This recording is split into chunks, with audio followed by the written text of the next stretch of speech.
বাদল আসুক, 42 ডিগ্রি হয়ে যাক, বরফ পড়ুক, আগুনের গোলা পড়ুক আকাশ থেকে, আমরা কোনো কিছুতে ভয় পাই না, কারণ আমাদের নেত্রীর নাম মমতা ব্যানার্জি।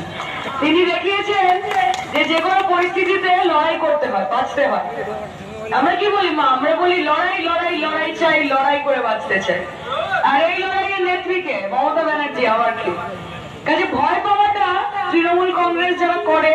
ঝাড়খণ্ডের মুখ্যমন্ত্রী, তাকে অ্যারেস্ট করিয়ে নিল। অরবিন্দ কেজরিওয়াল দিল্লির মুখ্যমন্ত্রী, তাকে অ্যারেস্ট করিয়ে নিল।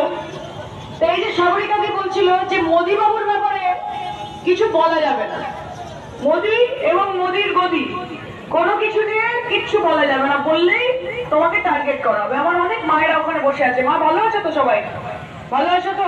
হ্যাঁ, খুব ভালো।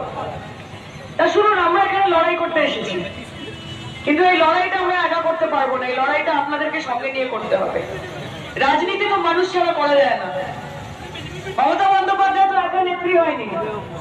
আমরা খুব গর্ব করে বলি যে গোটা ভারতবর্ষে একমাত্র মহিলা মুখ্যমন্ত্রীর নাম মমতা ব্যানার্জি, যাকে পশ্চিমবঙ্গ পার, আব কি বার 400 পার, আব কি বার 800 পার, এত কথা আমরা বলি না, আমরা কাজ করে দেখাই। মমতাদিকে তো বলতে হয়, বিশ্বাস করে মমতাদিকে তো বলতেই হয় না। মমতাদি চুপচাপ থাকে, মুচকে একটু হাসে,